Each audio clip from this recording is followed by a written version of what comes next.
김병루입니다. 우리 차 교수님 발표에 대한 큰 질문은 우리 이정철 교수님께서 이제 첫 번째 큰 질문을 해주셨다고 생각이 듭니다. 저는 이제 차 교수님 말씀이 이제 지난 30년간 우리 대북 정책, 또 자유주의 그 시각에서 추진한 대북 정책이 진보 보수를 막론하고 실패했다. 그러니까 진보는 비핵화를 설정하고 또 보수는 뭐 통일, 저는 흡수, 그런 표현은 안 했지만은 뭐 흡수 통일, 그 이전에 이제 붕괴에 의한 흡수 통일 뭐 이런 쪽으로 설정하고 추진했던 대북 정책 둘 다 실패를 했다. 그러면 국제 질서가 지금 신냉전으로 전반적으로 지금 전환되고 있고 또 한국의 정책도 지금 바뀌어지고 있는 이런 상황 속에서 우리는 어떤 고민을 해야 되는가라는 이런 문제의식을 가지고 출발을 한 데 대해서 저는 굉장히 공감하고 그래서 이제 자유주의 기획보다는 이제 현실주의라는 입장에서 북핵 문제를 또 바라봐야 된다. 남북관계 포함한 북핵 문제를 바라봐야 된다라는 점에서 저도 상당 부분 이제 그런 쪽에서 생각을 갖고 있습니다. 오늘 차 교수님이 발표에는 강조를 안 해주셨지만 이렇게 글에는 좀 더 적극적으로 외교적 해법까지도 동원할 필요가 있다. 그래서 관계 정상화나 평화협정까지 동원해서 한 번 더 신냉전에 안정적인 그런 그 관리를 해 나가야 된다. 이렇게 얘기를 끝부분에 해주셨는데 이제 뭐 그런 전체적인 흐름에 대해서 저도 공감을 하고 있습니다. 근데 제가 이제 토론자로 나왔기 때문에 제가 발제자로 나왔으면 좀 차 교수님처럼 저도 발표를 할 것 같은데 자 토론자이기 때문에 좀 긴장감을 높이기 위해서 좀 질문을 해보겠습니다. 첫 번째 제가 세 가지 쟁점을 좀 제기하면서 문제를 확장시켜 보려고 하는데요. 첫 번째는 지난 30년간에 대한 그 반성, 성찰인데 진보 보수 정책을 이제 싸잡아서 이제 실패했다 이렇게 비판을 했단 말이에요. 네, 물론 결과적으로 보면 지금 현재 이제 국제 질서가 바뀌고 지금 이제 선택지가 없는 이런 상황에서는 이제 새로운 전략을 모색해야 되니까 이제 그런 반성적인 측면에서 본다고 할 수는 있는데 그런 면에서 이제 공감합니다. 그런데 과거 30년간의 진보 보수 대북 정책을 그냥 수평적으로 놓고 둘 다 실패했다 이렇게만 볼 수 있는 것인지 저는 이 평가는 조금 더 공정하지 않다 이런 생각을 해봅니다. 왜냐하면 보수 정책은 붕괴라든가 흡수통일이라는 걸 전제로 해서 더 압박하고 추구를 하면은 어떤 목표를 달성할 수 있을 것이다라고 했던 것은 그 당시에 우리가 거듭 아까 장달중 선생님도 얘기를 했지만 그 당시에 북한의 현실과는 너무 동떨어져 있다. 그러니까 붕괴할 가능성이 별로 없고 그리고 좀 통일할 가능성도 그렇게 높지 않았는데도 불구하고 우리의 useful thinking으로 기대한 게 너무 컸다. 그래서 현실과 괴리가 너무 컸기 때문에 오히려 이제 그런 부분은 전적으로 오류다.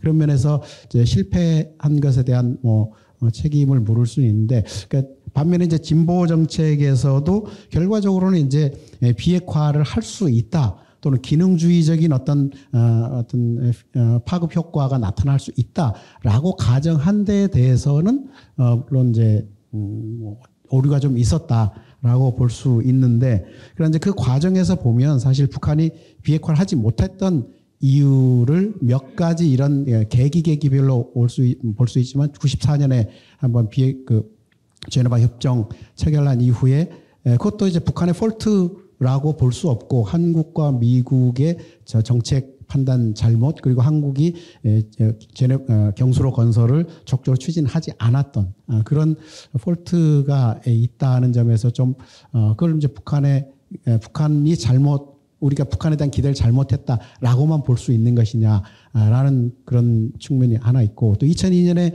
두 번째 이제 핵 위기가 조성됐을 때에도 결국은 북한이 권한 행군을 마치고 전면적인 이제 개혁을 하기 위해서 7.1 개혁 조치를 하고 일본과 수교, 남북관계 개선 등등 여러 프로그램을 준비했는데 결국은 그런 개혁 프로그램을 준비하면서 이제 어찌 보면 제 나름은 비핵화를 북한이 갈 수도 있었다. 그런데 거기에 대한 대응이 국제적으로 중국과 미국이 주변국이 그걸 브레이크를 걸고 견제를 하기 시작한다.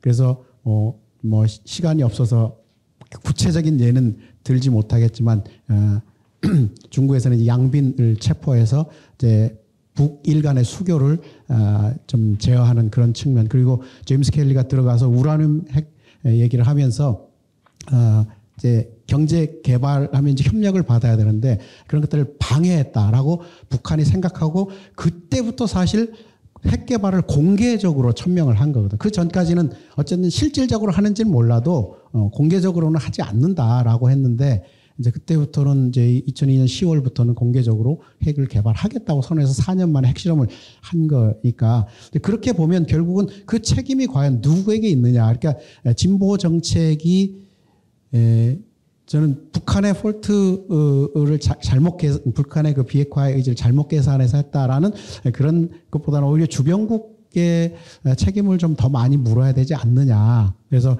뭐 그걸 이제 만약에 대법원에 가서 판결을 내린다면 아마 폴트 3을 북한에 두고 한 7을 미국에 두지 않을까 그렇게 생각을 하는데 주변국의 폴트가 훨씬 더 크다. 그렇게 본다면 결국은 그럼에도 불구하고 한국이 주변국을 유인할 역량, 그러니까 그런 협력을 끌어낼 역량까지도 있어야 되지 않았는가라고 한다면 이제 할 말은 없지만 그러나 진보 보수 정책을 물론 이제 짧은 글이고 또 이제 그게 주제가 아니기 때문에 사실 이제 그렇게 하고 넘어가는 데 대해서 뭐 충분히 공감합니다만은 문제를 좀 이렇게 논쟁적으로 끌기 위해서 그 보수 진보 정책의 과거의 30년간의 정책에 대한 반성 또는 성찰을 할 때 좀 그런 부분을 고려하잖아요.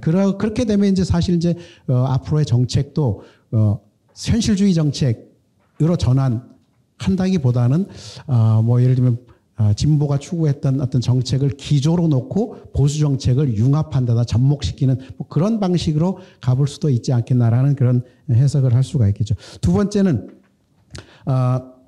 그 군비 통제 전략으로 전환한다면 차 교수님도 그렇게 말씀해 주셨지만 군비 통제 전략으로 전환해야 된다라고 한다면 이제 우리가 그동안 꿈꾸었고 그냥 레토릭인지 뭐 계속 얘기했던 비핵화하는 건 물 건너간 거냐, 물 건너간 것으로 얘기를 했지만 그리고 이제 그래서 차 교수님도 이제 굉장히 곤혹스러우니까 어쨌든 비핵화라는 걸 빼지를 못하니까 최종적 비전으로 남겨둬야 된다 이렇게 이제 뭐 이제 어떤 선언적으로 붙여놨단 말이죠. 그렇다면 이제 현실적으로 볼 때 한국에서는 이제 그동안 비핵화 계속 해왔는데 그럼 이제 비핵화 논의는 이제 물 건너간 것이다. 이게 이제 북한이 사실 그동안에 주장해왔던 거. 지금 비핵화라는 건 말도 안 되는 거다. 이제 핵 군축 협상으로 가야 되는데 계속 그렇게 주장했던데 이제 어찌 보면 워싱턴 선언을 계기로 해서 비핵화라는 건 자취를 감춰버리고 이제 정말 이제 핵 대결, 핵 군축 협상 이런 걸로 전환을 됐다라고 하면은 한편으로는 굉장히 이제 현실주의적인 접근으로 갔다라는 점에서는 뭐 방향이 옳다라고 보면서 다른 한편으로는 이제는 비핵화라는 거 이제 어디 상실돼 버리고 이제 대결만 남아 있지 않는가. 그러면 이제 희망은 어디 있느냐. 이런 데 대해서 문제 제기를 할 것 같은데 그럴 경우에도 뭐 문제가 계속 이게 제기가 되는데 미국이 아까 1세션에서 나왔지만 과연 진짜 미국이 이 핵 그룹을 지금 NCG 그룹을 만들었잖아요. 핵 협의 그룹을 만들었는데 이 만드는 이유가 과연 진짜 핵을 북한에 사용하기 위해서 만든 거냐 아니면 사용하지 않기 위해서 만든 거냐. 컨설팅을 하면서 핵을 못 쓰도록 하는 어떤 장치로서 만든 거 아닌가. 그래서 참 이 부분에 대해서도 저는 상당히 좀 의구심을 가지면서 어쨌든 다시 말하면 이제 비핵화라는 것이 어떤 조건에서 그러면 지금 차 교수님 가능하다고 보시는지 아니면 불가능하다라고 보는 건지 최종적인 비전으로 놓고 본다면 앞에 모든 것이 다 완성됐을 때 이제 마지막 비핵화라는 것은 한번 추구해 볼 수 있다라고 한다면 그 사이에 이제 생각하시는 뭐 관계 정상화니 뭐 평화협정이니 뭐 이런 많은 것들이 다 달성됐을 때에 비핵화라는 것은 가능한가 그 정도 수준에 둬야 되는가 이제 이런 문제 한번 제기해 보고 싶고요. 마지막으로는 이제 남북이 모두 공세적인 핵 독트린으로 지금 전환되고 있는 시점인데 과연 한국의 공세적인 핵 독트린이 우리 안보를 지켜줄 것인가 굉장히 저는 불안하거든요.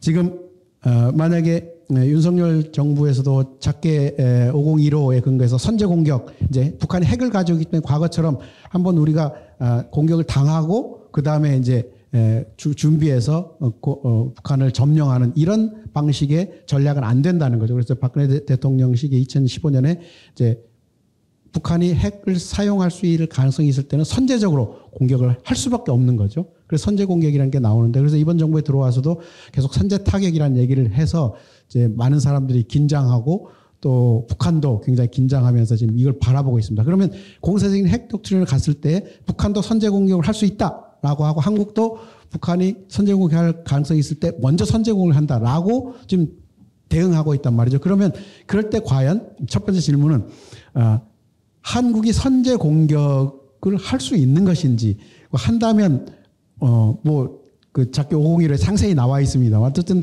어떻게 하는 것인지, 북한의 무력화가 가능한지, 그런 것도 좀 군사적인 측면에서 좀 물어보고 싶고요. 한국이 예를 들면 삼축 체제라는 것도 있고 여러 방식들이 있지 않습니까? 그게 이제 진짜로 작동이 가능한가, 이런 부분. 그리고 북한이 만약에 선제 공격을 한다면, 이제 지금 미국의 반응을 보면은 북한이 만약에 선제 공격을 한다면은 북한 정권의 종말이다.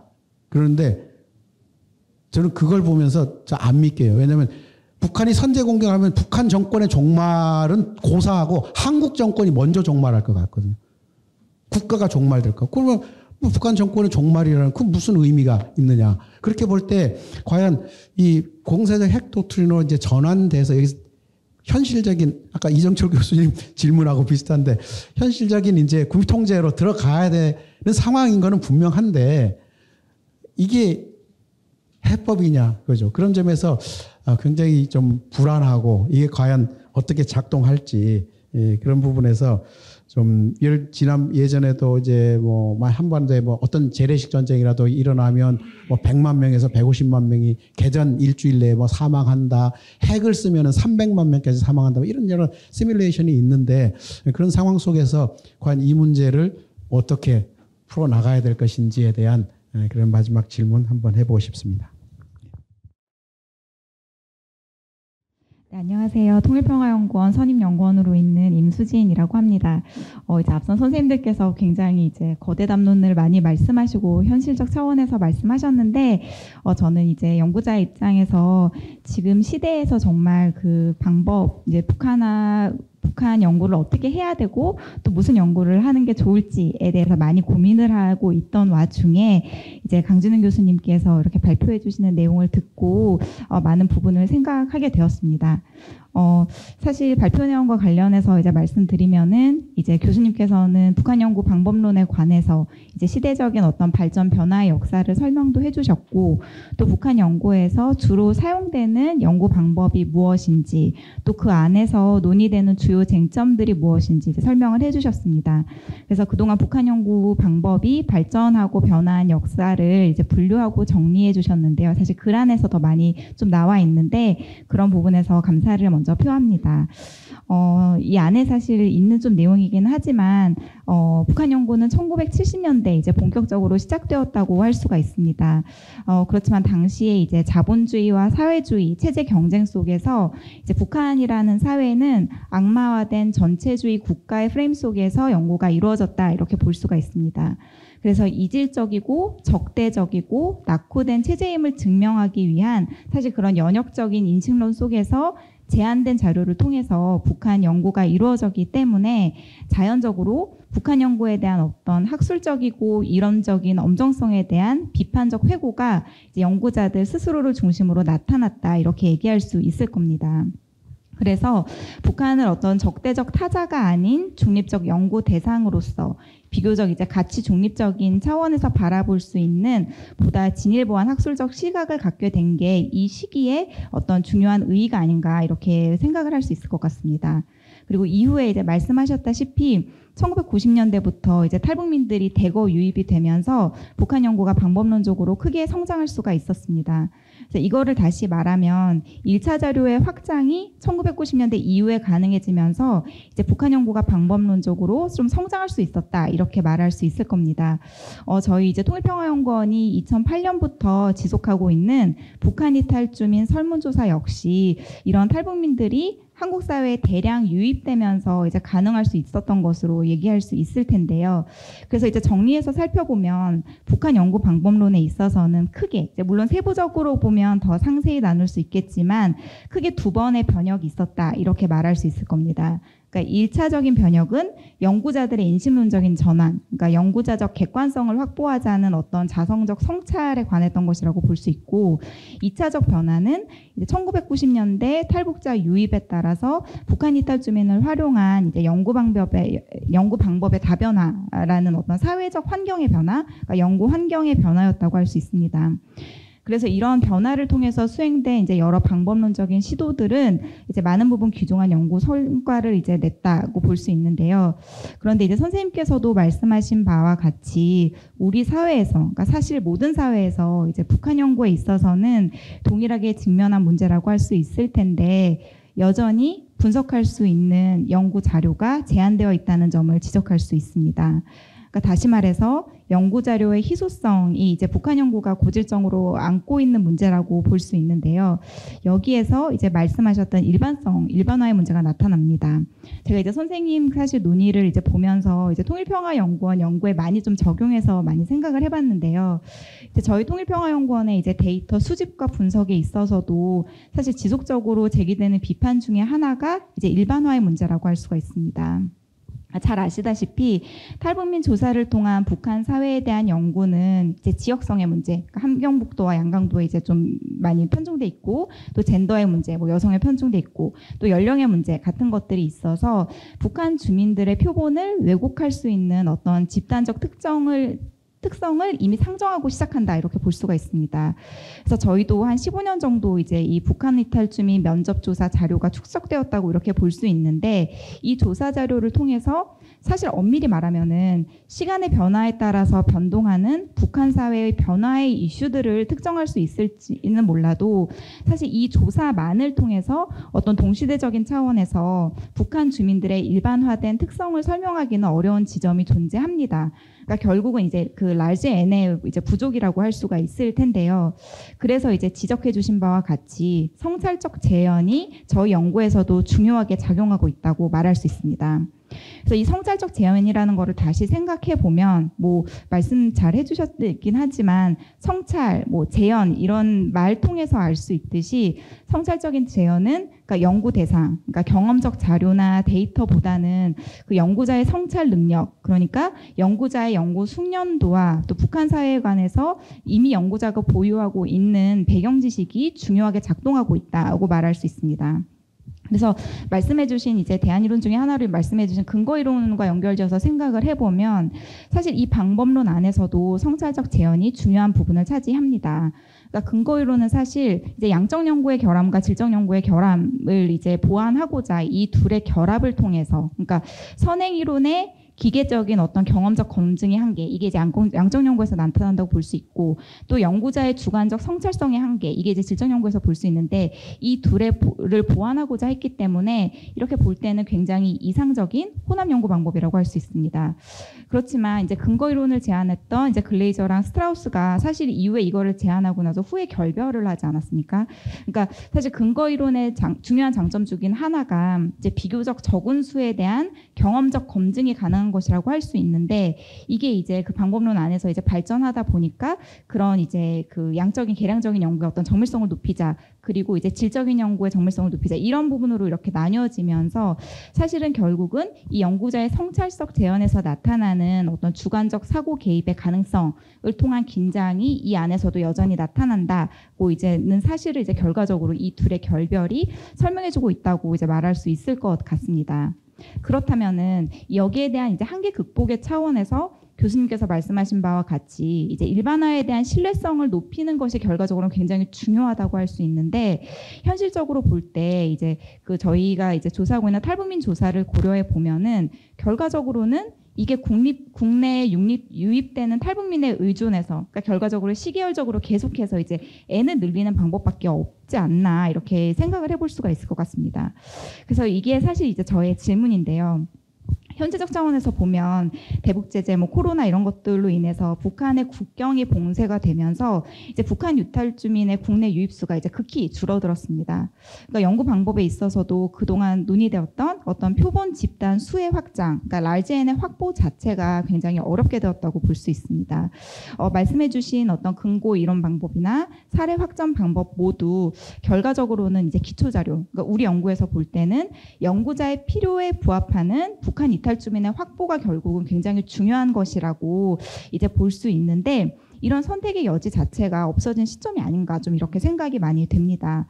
그렇게 해서 이제 현 상황에서 볼 때는 북한 연구에서는 어쩔 수 없이 남북 관계, 한반도나 세계 정세 등에 따라서 이제 연구 방법론적인 제약이 나타나고, 이런 환경적인 변화가 연구 결과의 어떤 질의 성패를 좀 좌우하는 그런 가장 중요한 변수가 되고 있는 것이 아닌가 좀 이렇게 생각이 많이 듭니다. 그래서 이제 북한 연구를 역사적으로 회고하면서 이제 선생님의 논의를 들으면서 생각을 해보면, 문헌 분석 외에 우리가 이제 북한에 들어갈 수 없기 때문에 연구 방법론에 있어서 그동안 많은 부분, 이제 북한 이탈 주민에게 너무 많은 부분 좀 의존되어서 이루어진 부분이 없지 않나 좀 이렇게 생각도 많이 들었습니다.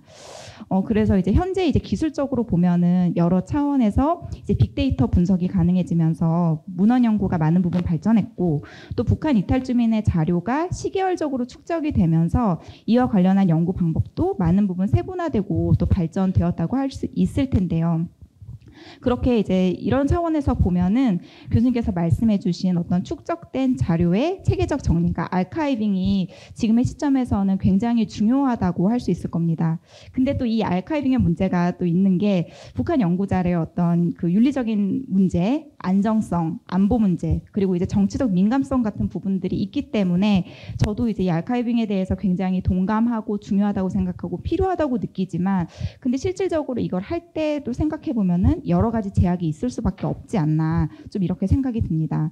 그래서 이제 제가 생각할 때 지금이 또 이제 북한 연구 방법론에 있어서 또 한 번의 변혁이 좀 필요한 시점이 아닌가 좀 생각을 해보았습니다. 그러니까 첫 번째 변화, 그러니까 퍼스트 웨이브가 연구자들의 어떤 인지론적인 자각이었고, 세컨 웨이브가 어떤 연구 환경의 변화, 이제 그 1차 자료의 확장이라는 연구 환경의 변화였다면, 이 세 번째 변화는 연구자들의 연구 방법에서의 어떤 정밀성에 대한 욕구가 막 늘어나는 시점에 북한의 이제 경계가 재봉쇄되면서 이제 1차 자료가 그렇게 줄어드는 좀 그런 시점이 아닌가 이렇게 생각을 할 수 있을 것 같습니다.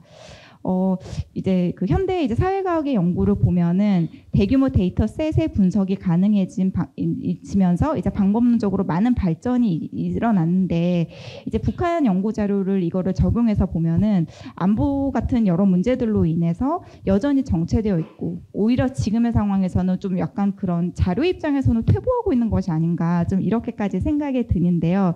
그래서 이제 지금의 상황에서 어떤 현대 연구자들의 지적 자각을 통해서 이런 부분들을 면밀하게 좀 살펴보아야 되지 않나 이렇게 싶어서, 정말 제가 이제 저도 젊은 연구자고 이제 지금 이제 선배 연구자들의 이제 어떤 연구 방법론을 저도 이제 배우면서 북한 연구를 했는데, 지금의 시점에서 정말 어떤 연구를 하면 좋을지, 그러니까 지금 이 현 상황 속에서 볼 때 정말 이제 선배 연구자로서 이제 교수님께서 우리가 지금 살펴볼 수 있는 연구 대상이 무엇일지, 그리고 대안적인 정말 연구 방법론의 모색이 가능한지, 교수님께서 혹시 현재 생각하고 계신 중요한 어떤 연구 방법론이 있으신지, 있다면 무엇인지 여쭤보고 싶습니다. 네, 발표해 주셔서 감사합니다. 네, 안녕하세요. 가톨릭대학교의 마상인 교수입니다. 이지영 교수님의 한중관계의 지정학 발제에 대해서 좀 토론 말씀을 올리겠습니다. 그 발제문을 어제 제출을 했는데 조금 어떤 뭐랄까요, 그 테마를 가지고 쭉 쓴 글은 아니고요.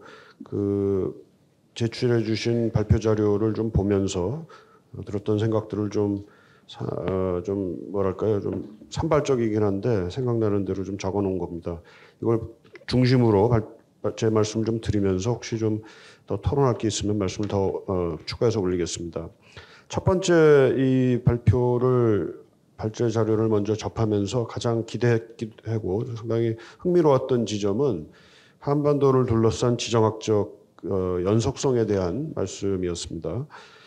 그 우리가 살고 있는 한반도의 지정학적 특성이 있고 특히 이제 중국과의 관계에 있어서의 그 특징이 있지 않느냐. 그리고 그것이 지금까지도 연속적으로 우리의 그 외교적인 환경이랄까 하는 것을 제약하고 있지 않는가 하는 그런 지적이었다고 생각이 합니다. 근데 제 개인적으로 사실 이 문제를 조금 고민을 했던 적이 있는데요.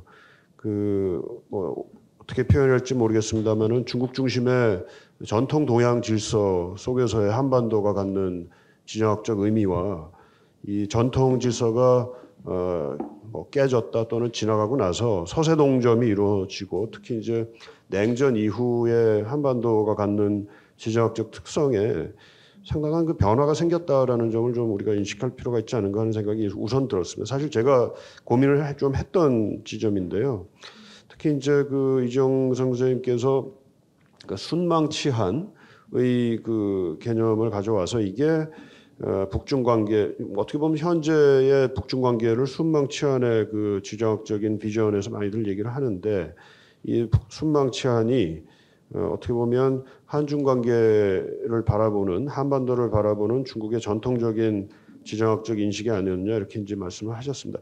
근데 제가 좀 생각을 하기에는 순망치한이라는 그 인식은 어떻게 보면 이게 계속해서 있었던 것이라기보다는 상당히 특수한 인식이 아니었는가 우리 그렇게 생각이 듭니다. 예를 들면은 일본이 그 명을 치러 가기 위해서 그 한국에 길을 내라라고 하는 뭐 이런 때에 나타나는 인식이었을런지는 모르겠지만은 한중 관계 전통 질서에 있어서 한중 관계를 어떻게 보면 규정하는 그 개념으로 하기에는 조금 이게 너무 예외적인 것이 아닌가 우리 그런 생각이 들고요. 하지만 오늘날에 있어서의 특히 이제 20세기 이후 특히 지금 같이 이제 미중 관계가 그 상당한 경쟁 관계로 치환이 된 이런 상태에서는 매우 유용한 그런 그 개념인 것은 분명하다. 하지만 이거를 전통 질서에서 똑같이 찾기는 좀 어렵지 않은가 하는 생각을 우선 해봤습니다.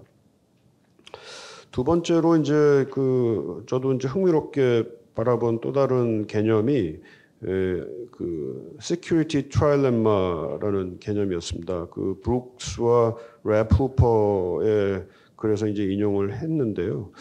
그 아마 그 이 security trilemma라는 거를 제기를 하시면서 얘기를 하고자 하셨던 중심적인 아마 그 뭐 주안점은 이 여러 가지 그 초이스들 또는 이제 그 사이에서 한국이 과연 균형 잡힌 또는 최적의 어떤 그 정책적인 그 입장 이런 걸 취할 수 있을까? 또 어떻게 보면 그렇게 취해야 된다라는 그런 문제 의식이었던 것 같습니다.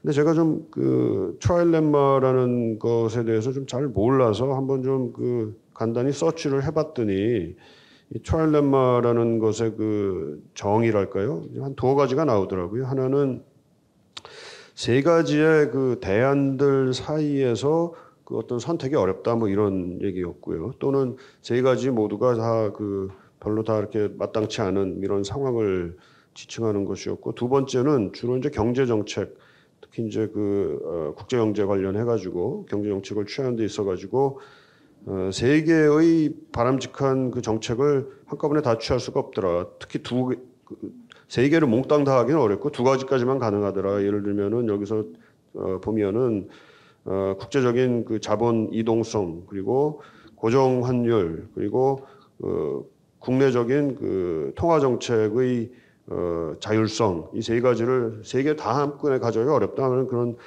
경제학에 있어서의 국제 경제학에 있어서의 기본적인 학설인 것 같습니다. 근데 여기서 얘기하는 그 랩 후퍼하고 이제 브룩스 얘기겠습니다만은 그 이게 진짜 트라일렘마인지는 잘 모르겠다. 요 정의에 비춰서 보면 잘 모르겠다는 생각이 좀 들었습니다. 물론 한국과 미국의 대북 억제 강화 조치가 이제 그 중국과의 관계를 악화시키는 상황 이거는 충분히 이해가 갑니다만 트라일렘마라는 기존의 그 정의에 비춰서 얘기를 하면 조금 좀 안 맞는 게 좀 있지 않는가 하는 생각이 좀 들어서 좀 지적을 해봤습니다. 아무튼 그럼에도 불구하고 어떤 균형 잡힌 또는 최적 옵티멀한 어떤 그 정책 내지는 그 우리의 포지션을 찾아야 된다라는 그 생각은 저도 분명히 아주 전적으로 공감을 하는 바입니다. 다른 거는 좀 빼놓고요.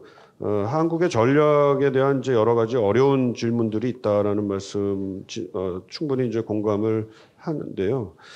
지금의 입장에서는 이종 교수께서 지적을 하신 글렌 스나이더가 했다고 하신 얘기인데 얼라이언스 할로라는 걸 이제 피하면서 어떻게 하면 가능한 범위 내에서겠지만은 우리가 미중 경쟁을 완화하는데 어떻게 기여를 할 수 있을 것인가? 이게 아마 핵심의 질문이 되지 않을까 이런 생각을 해보게 됩니다.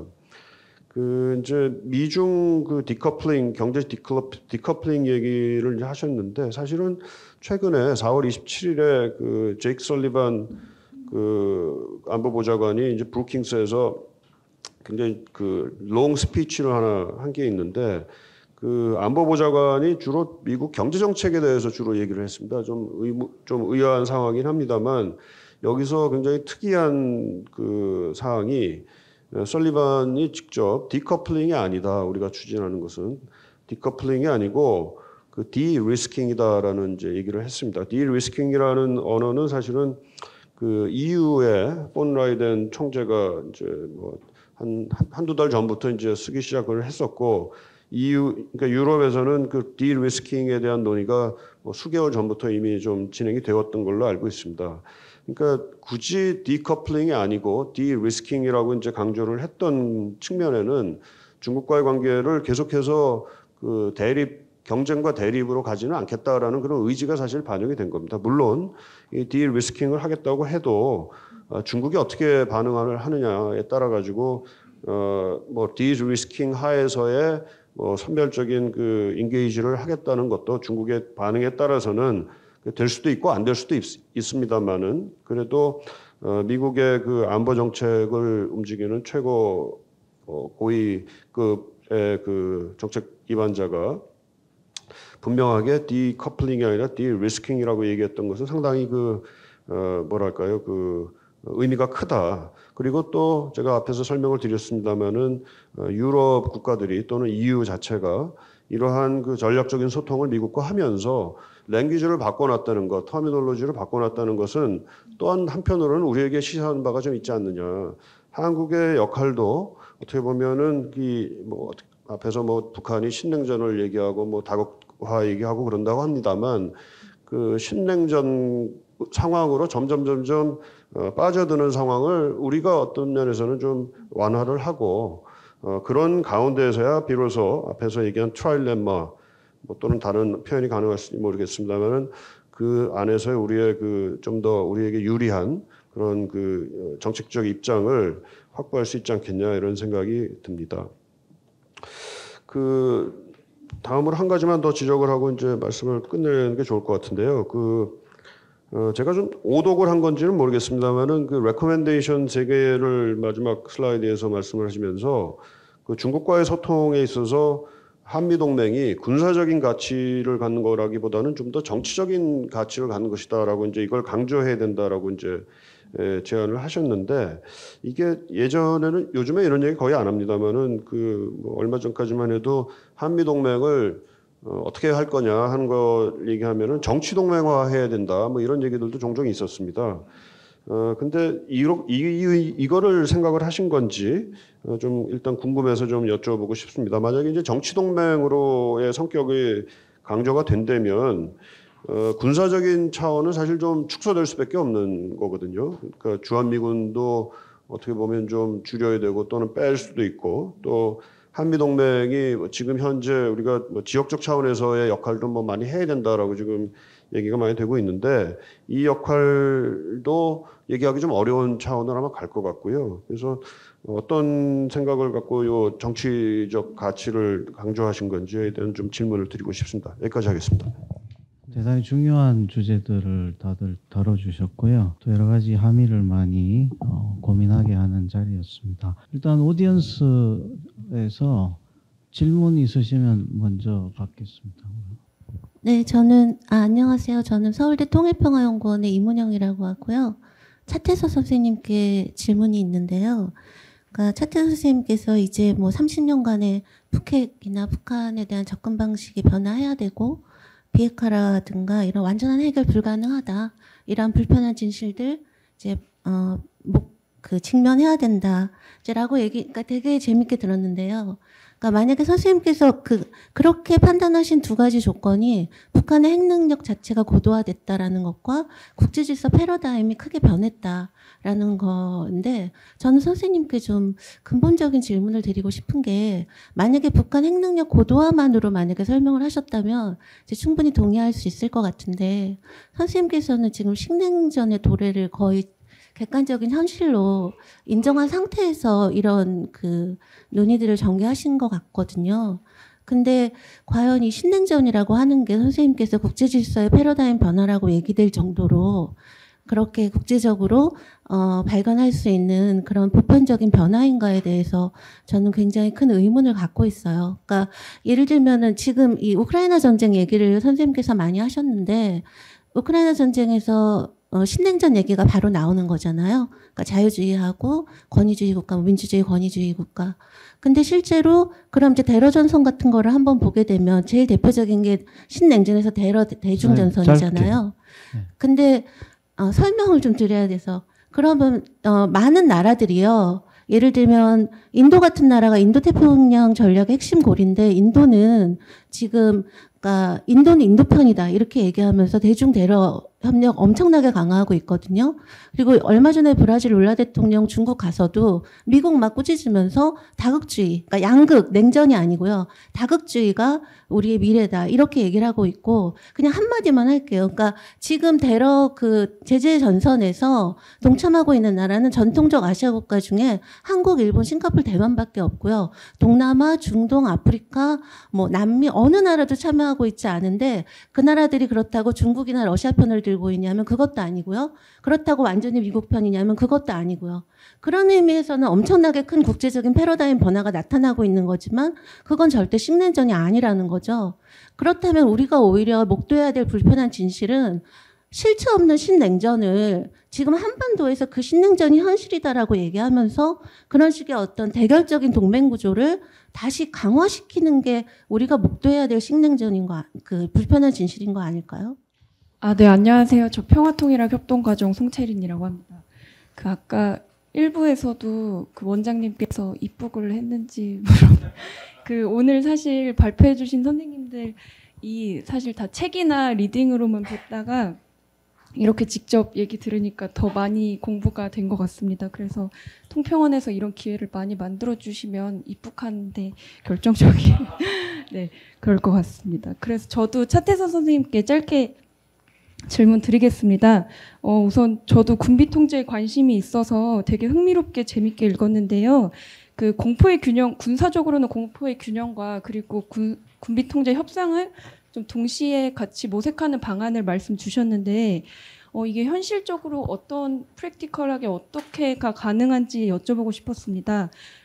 한반도 평화 프로세스 때도 9.19 군비 통제를 하였고, 또 그런데 한미 연합훈련을 동시에 하고 또 국방비를 증강하면서 다른 시그널을 보냈을 때 북한이 이게 진짜 군비 통제를 하자는 건지 아니면은 그런 또 다른 암스레이스로 나아가는 경우도 있기 때문에 이게 정말 두 가지를 동시에 추진하는 게 현실적으로 가능한가 아니면 순차적인 단계인가를 여쭤보고 싶었고요. 그리고 두 번째는 선생님께서도 현실주의적인 레알폴리틱의 입장을 강조해 주셨는데, 사실 확장 억제를 주장하시는 분들도 현실주의에 입각해서 셀프 헬프를 해야 되기 때문에 확장 억제를 주장하는데, 같은 현실에 다른 상반된 인식이 제 개인적으로 좀 고민이 되어서, 그리고 선생님께서 또 담론 이런 쪽으로도 고민을 많이 하시는 것 같아서 어떤 담론을 집중해서 봐야 하고 또 어떤 방향의 연구가 필요할지 혹시 여쭤보고 싶었습니다. 네, 오늘 발제하신 거 잘 들었고요. 저는 개인적으로 국민의힘의 이제 당원으로서 이제 활동하고 있는데요. 이번에 윤석열 대통령이 미국에 가셨을 때 한국의 비핵화 때문에 오는 리스크와 미국 공격에 대한 위험성 때문에 우리나라도 핵 보유국 그런 그 가망성이 있다, 협의 중이다 이런 것들이 나오면서 굉장히 저도 기대를 많이 했고 북한이 핵무기를 갖고 있는데 남한은 아무것도 갖고 있지 않다. 이거는 그 국방에 있어서도 좀 맞지 않는 것 같더라고요. 그래서 저 개인적으로도 여기 연구원은 통일평화연구원이라 평화통일을 원하는 연구원이지만 제 개인적인 생각은 이에는 이, 눈에는 눈. 이래서 북한에도 핵이 있다면 우리도 핵이 있어야 같이 국방적으로 이게 서로 이렇게 겨룰 수 있지 않나 해가지고 비핵화보다는 핵 보유 쪽으로 좀 굉장히 기대를 많이 했었거든요. 그리고 또 클린턴 대통령도 지금 러시아와 우크라이나가 전쟁이 일어나는 걸 보면서 굉장히 후회를 했다고 하잖아요.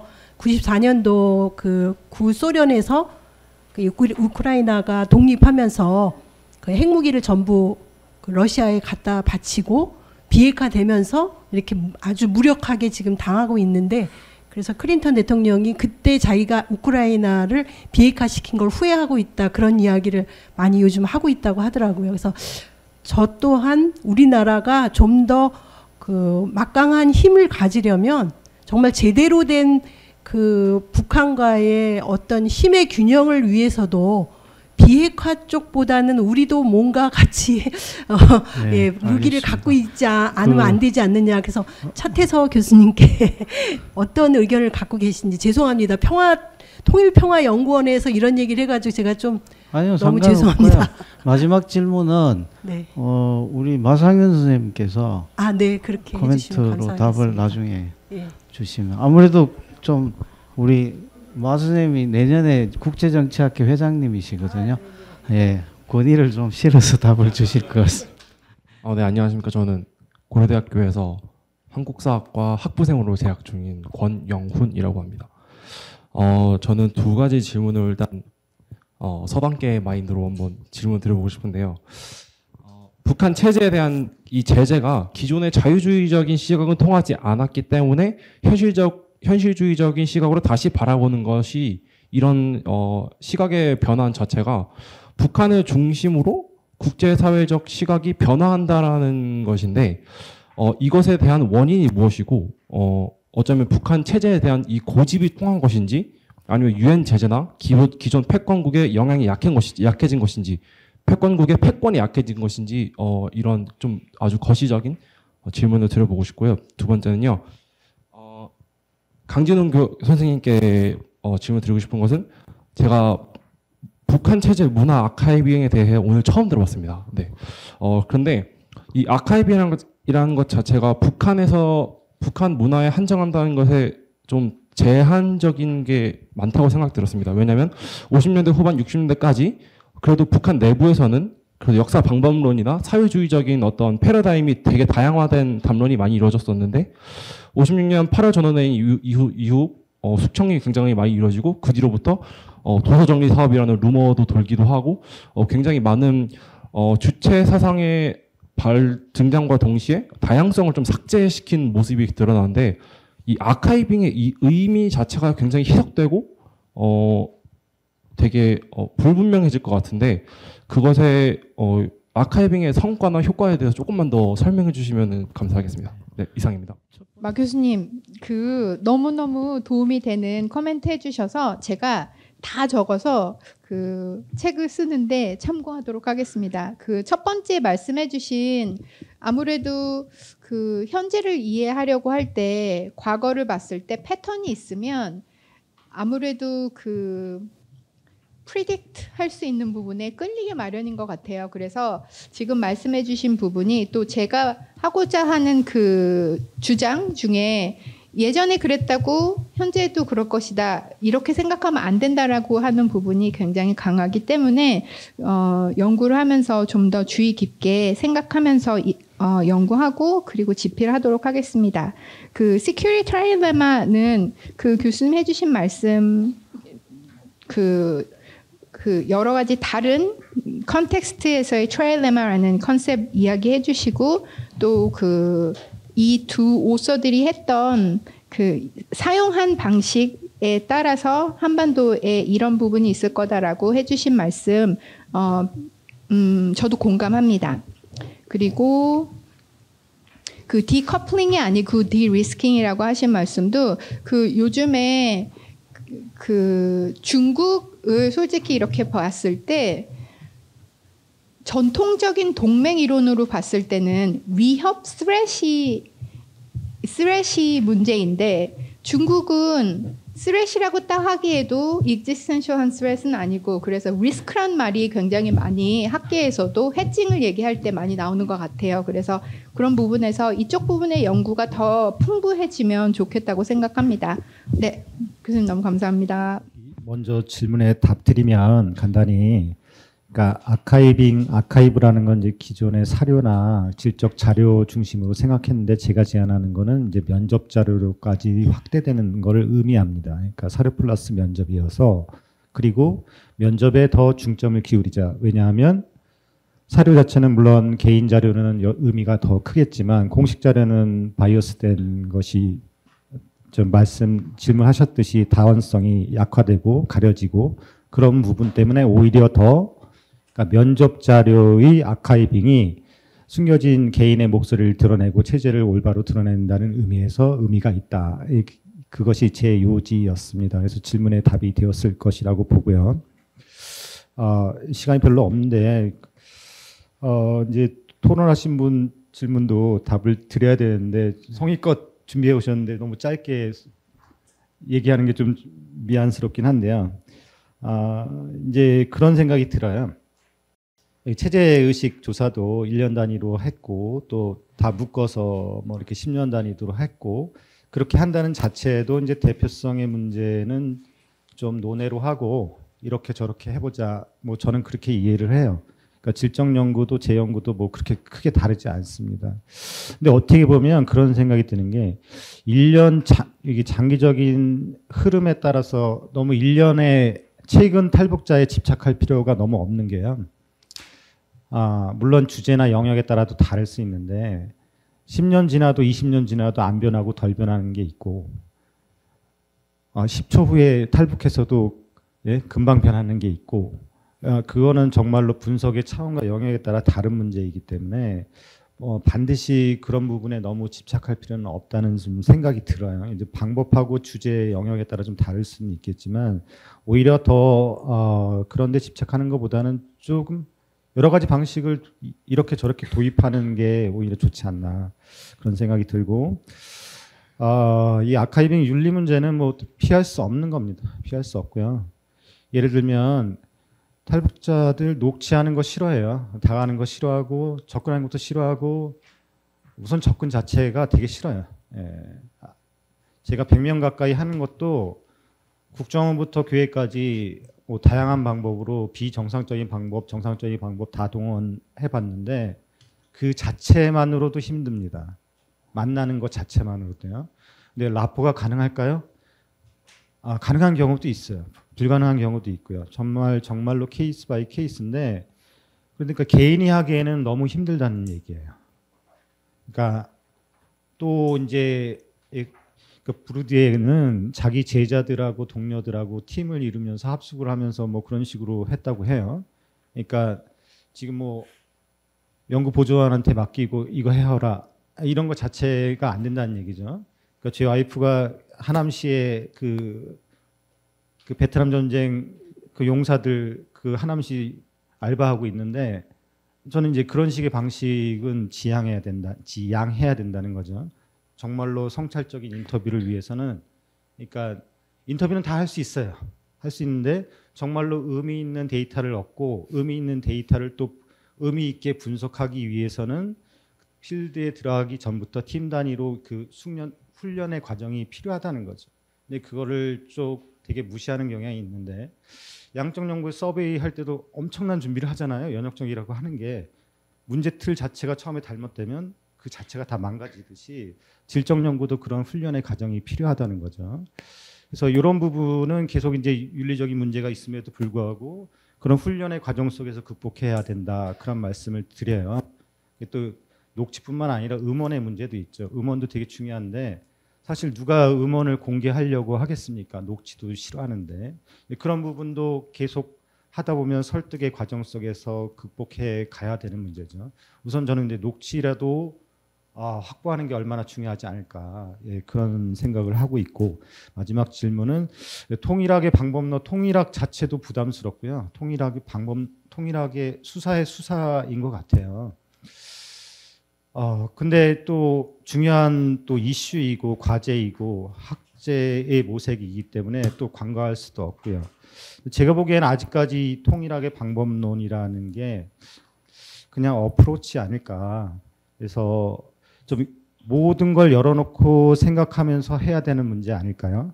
그러니까 저도 토론자분 질문에 대응하면 정말로 북한학 통일학의 반짝반짝한 방법론일까? 없다고 생각해요. 왜냐하면 기존 거를 어차피 끌어들여서 이 학제 속에서 만들어가는 거거든요. 그냥 구체적으로 얘기하자면 저는 생애사 방법론이라고 단적으로 얘기하고 싶고요. 생애사 방법을 계속해서 축적해 가는 겁니다. 하다 보면 뭐가 나오고 더 근거 이런 식의 발전 방법도 나오고 양적 연구로도 이어질 수 있다고 봅니다. 그 정도까지 이렇게 얘기할 수 있을 것 같습니다. 아까 청중 분께서 이제 그 이에는 이, 눈에는 눈 해야 되는 거 아니냐 하는 그 질문이셨던 것 같은데요. 세 가지 차원에서 답변을 드릴 수 있을 것 같습니다. 첫 번째는 미국의 확장 억제의 신뢰성 문제인데요. 제 답은 일단은 믿어야 된다. 믿을만하다, 신뢰할만하다라고 생각을 합니다. 우선 우크라이나 얘기를 하셨는데 우크라이나가 이제 그 냉전이 끝나고 소련이 해체가 되면서 그 뒤에 우크라이나에 있던 그 핵무기들을 다 이제 없앴던 것이 지금의 화근이 아니냐. 여기에는 여러 가지 단계가 있기 때문에 그걸 일반화해서 얘기할 수는 없습니다만은 우크라이나와 지금 대한민국의 제일 큰 차이점은 동맹이 있느냐 없느냐입니다. 우크라이나는 뭐 원했지만 안 된 것이 사실은 나토에 가입이 안 된 거거든요. 그러니까 사실은 그 우크라이나를 지켜줄 수 있는 그 기제가 없었고요. 한국은 미국과의 동맹 관계가 있고 또 동맹을 통해서 그 우리에게 미국이 확장 억제를 제공하겠다라는 것이 이제 믿을 만한 것으로 지금 돼 있고 또 그걸 더 강화하기 위해서 이번에 그 윤석열 대통령의 방미가 있었던 걸로 이제 이해를 하시면 될 것 같습니다. 두 번째는 눈에는 눈, 이에는 이, 이게 너무 이제 그 일반화된 상식처럼 돼 있는데 이게 성경에 나오는 얘기잖아요. 성경에서 예수님도 사실은 그렇게 하지 마라라고 얘기를 하십니다. 뭐 제가 성경의 얘기를 그대로 따라야 된다는 얘기는 아니고요.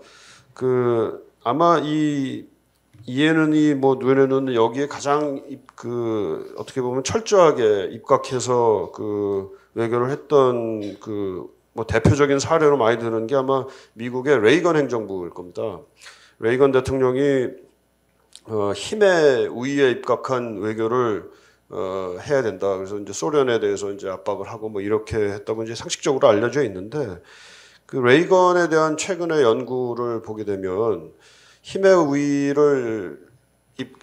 우위에 입각한 외교를 하면서도 동시에 레이건 대통령이 굉장히 그 절실하게 이 군비 통제에 대한 그 관심이 있었고 그래서 핵의 위험성을 굉장히 절실하게 인식하고 소련과 이걸 줄이기 위한 그 협상을 하겠다는 그런 굉장히 진정 어린 그 대화를 했습니다.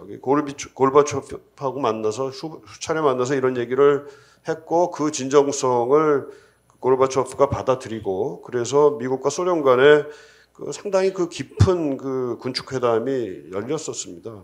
오히려 냉전이 끝나는 과정에서 그 레이건이 그 기여한 바를 따진다면 그 고르바초프가 그 레이건의 그 군축에 대한 군비 통제에 대한 진정성을 받아들이고 이제는 그 소련의 당시에 그 내부 문제에 집중을 할 수 있도록 했던 것이 오히려 그 레이건의 그 어떻게 보면 그 탈냉전으로 가는 것에 대한 기여가 아니냐 하는 그런 그 미국의 그 사학자들의 그런 그 새로운 연구가 이제 속속 그 나오고 있습니다.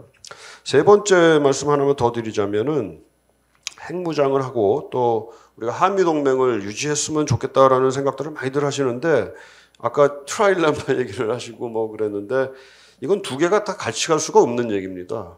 어떻게 보면 둘 중에 하나만 선택해야 되는 것이고요. 우리가 핵무장을 하는 순간 동맹은 뭐 깨지거나 뭐 유지가 된다 하더라도 굉장히 약화될 수밖에 없다라는 점을 우리가 인식을 한다면 이 중에서 우리가 어떤 걸 선택해야 되느냐 하는 것은 좀 자명해지지 않을까 이런 생각이 듭니다. 네, 감사합니다. 마지막으로 오늘 많은 질문을 독점하신 차 교수님. 짧은 시간에 어떻게 다 말씀드릴 수 있을지 모르겠는데 거의 습작에 불과한 글에 이렇게 여러 그 선생님들께서 좋은 말씀 주셔서 많이 도움이 됐습니다. 이정철 선생님하고 이문영 선생님 말씀은 제가 묶어서 설명을 드릴 수 있을 것 같은데 저는 아무 질문이 없는데. 질문을 저는 굉장히 세게 받았다고 생각했는데요. 그러니까 왜 현실주의를 소화하는가? 너는 왜 현실주의를 읽고 있느냐라는 설명이 좀 필요할 것 같습니다. 그래서 저는 이제 냉전 초기의 현실주의자들의 글들을 최근에 많이 읽고 있는데요. 뭐 니버라든지 조지 캐넌이라든지 모겐소 뭐 이런 글들이 있는데, 근데 조지 캐넌이 우리가 알기로 이제 봉쇄 정책의 아버지잖아요. 그것을 만들어낸 개념화한 인물인데, 근데 그 캐넌이 냉전이 끝나고 나서 한 뉴욕타임즈 인터뷰에서 굉장히 인상적인 회고를 합니다. 자기가 컨테인먼트를 하자라고 롱텔레그램을 썼는데 자신이 생각했던 봉쇄라는 것은 어쨌든 소련이 팽창한 것을 일단 틀어막고 그 다음에 세틀먼트를 하자는 게 자신의 본래 구상이었다는 거죠. 그러니까 이거는 타협을 하기 위한 이 프로세스로서의 컨테인먼트였는데 실제로 진행된 미국에서의 봉쇄라는 건 우리가 아는 것처럼 트루먼 독트린, 그 다음에 NSC-68, 그러니까 선악으로 딱 갈라버리는 거죠. 너는 노예제국가, 우리는 자유국가. 그러니까 우리는 이제 너 죽고 나 살아야 된다라는 형태의 선악구도로 이행을 했기 때문에 조지 캐넌이 얘기하는 것은 그렇게 가버려서 나중에 월남전이나 이런 재앙이 나타났다. 자기가 했던 방식대로의 현실주의적인 봉쇄였다면 훨씬 다른 안정적인 결과가 나왔을 거라는 그 얘기를 합니다. 그래서 이게 현실주의적인 접근이 어떤 옵션을 주느냐에 있어서 아까 논리적으로는 결국 핵무장까지 가는 것 아닌가라는 말씀도 주셨는데, 그러니까 우리가 겪었던 팬데믹을 예로 들면 팬데믹이 왔다라는 건 현실적인 그냥 조건입니다. 냉전이 왔다라는 것도 그러니까 양극 체제가 왔다라는 것도 현실적인 조건이고, 근데 그거를 K 방역으로 이렇게 안정적으로 관리를 해볼 거냐, 아니면 중국이 했듯이 확 셧다운하고 굉장히 재앙적으로 관리를 해볼 거냐, 뭐 이런 식의 차이가 있는 건데, 핵무장 같은 경우는 저는 중국식 방역, 중국 특색적 방역의 길인 것 같고, 중국 특색적으로 안 가고 이 팬데믹을 어떻게 관리할 거냐의 부분에 있어서 저는 암스 컨트롤 같은 이야기를 할 수 있다고 생각을 합니다. 그래서 아까 이문영 선생님께서 말씀하신 신냉전을 소환하는 게 아니냐라는 부분은 이 트루먼 독트린식으로 가면 그렇게 되겠죠. 그러니까 이게 단극 체제가 무너지고 다극화되고 있는 것은 물질적 조건으로 우리한테 다가오고 있는 리얼리티인데, 그 리얼리티를 어떤 방식으로 우리가 호명할 거냐. 근데 이 NS-68식으로 선악으로 그어버리면 아까 말씀하신 그런 형태의 신냉전으로 가는 거고, 저는 팬데믹이 온 것은 받아들이지만 그것을 어떻게 안정적으로 관리할까를 고민하는 것이 좀 더 니버나 캐논 같은 현실주의자들이 고민했던 부분이 아닌가라는 생각이 들었고요. 그래서 연결지어서 아까 한 학생이 얘기했던 어떤 담론에 포커스를 두었으면 좋겠느냐라는 부분에 있어서 저는 한국에서 외교 담론에 있어서의 가장 큰 문제점은 현실주의자들이 없다는 점입니다. 현실주의적 담론이 매우 과소합니다. 그러니까 뭐 이런 걸 힘에 의한 평화 뭐 이런 걸 강조를 하면 그게 현실주의자라고 네이밍이 될 수 있겠지만, 근데 실제로 가만 내용을 들여다보면 그분들은 대부분 네오콘입니다. 이 현실주의자라면 북한의 레짐 속성, 민주주의, 자유, 인권 이런 얘기 거의 안 합니다. 그거는 irrelevant하거든요. 그 사람들에게 있어서는 어떻게 하면 밸런스를 맞출 거냐가 문제인 거지. 근데 우리나라에서 이 현실주의자라고 자처하시는 분들의 이야기는 가만히 듣고 있으면 결국 자유, 뭐 민주주의, 인권, 뭐 물론 소중한 가치들이지만 굉장히 가치적인 의미에서 국제 정치를 접근하고 있기 때문에 사실 엄밀한 의미에서는 아이디얼리스트 담론 또는 네오콘 담론에 가깝다는 게 저는 한국 정치에서의 특이성이라고 생각을 하고요. 그래서 다음 이제 그 토론해주신 김병노 교수님 세 질문에 짧게 답변을 드리면, 이 30년 대북 정책에 실패했다라는 것은 저는 그냥 결과적인 평가입니다. 그러니까 목표로서 비핵화, 통일을 얘기했는데 결과적으로 안 됐으니까 실패했다라는 평가인 거고요. 그리고 당분간 그 목표가 달성될 가능성이 없다는 점에서 다른 뭔가 방도를 찾을 때가 된 게 아니냐라는 문제 제기를 했던 것이고요. 물론 이제 블레임의 측면에서는 이제 북미 간의 관계에서 특히 미국이 어떤 책임이 있었느냐, 지난 30년의 대북 정책이 있어서 그건 이제 저도 다른 이 페이퍼를 써놨는데 지금 아레나의 연옥 속에 한 1년여 넘게 있는데 그게 다행히 이제 퍼블리시가 되면 한번 그 선생님께도 보여드리고 또 코멘트 얻도록 하겠습니다. 두 번째 파트는 이 비핵화와 암스 컨트롤의 관계인데요. 저는 의외로 미국이 암스 컨트롤로 돌 가능성이 더 높다고 생각합니다. 더 빠르게. 특히 내년에 트럼프가 당선된다. 저는 그 길로 갈 것 같습니다. 이 사람은. 그 비핵화 안 되는 것 같고 그럼 뭐 원산 갈마에 트럼프 타워 하나 짓고 대충 정리합시다. 이렇게 갈 특히 이제 이런 어떤 고립주의나 이 비개입주의로 변화하는 미국이 온다고 한다면 저는 뭐 충분히 오히려 미국발 암스 컨트롤 어프로치가 나타날 가능성이 높다고 보고요. 마지막으로 이 북한 정권의 종말, 한국 정권의 종말 이런 군사적인 대응에 대한 코멘트를 주셨는데 동의하면서도 근데 또 하나 이게 원래 특히 이제 평화학 연구하시는 분들은 굉장히 비판적으로 보시겠지만 이 군사학이 안보학에서 얘기하는 디터런스의 정의 자체가 애초에 그겁니다. 그러니까 밸런스 오브 테러라는 표현도 쓰는 것처럼 우리 둘 다 죽는다라는 걸 확실하게 크레더블하게 시그널을 주는 것 그게 디터런스의 시작이거든요. 전쟁이 나면 하여튼 넌 죽어. 무조건 죽어. 나도 죽지만 너도 죽어. 이게 이제 디터런스의 시작이기 때문에 이게 북한 정권도 종말되고 우리도 종말된다라는 건 기본 어썸션으로 깔고 그러면 안 죽으려면 뭘 해야 될까? 죽는다라는 물질적 조건은 만들어졌는데 사실 그게 냉전 때 미소 간의 관계의 전개거든요. 70년대까지 죽어라 하고 서로 죽는 무기 경쟁을 했고 70년대에 와서 뭐 ABM 트리트라든지 80년대 솔트 스타트로 갔기 때문에 남북 관계나 북미 관계도 일단 서로 죽는다라는 물질적 조건을 깐 후에 그 다음에 그 기간을 빨리빨리 단축시켜서 미소간처럼 30년 걸리지 말고 우리는 그 간격을 단축시켜서 안정적으로 서로 죽는 물질적인 형성 조건은 있지만 안 죽도록 통제할 수 있는 군비 통제는 어떻게 할 수 있을까? 그렇게 빨리 넘어가는 게 현실적인 대안 같습니다. 자, 오늘 참석해 주신 여러분들 다 감사드리고요. 내년에 또 더 좋은 학술대회 때 만날 수 있기를 바라겠습니다. 네, 감사합니다. 마치겠습니다.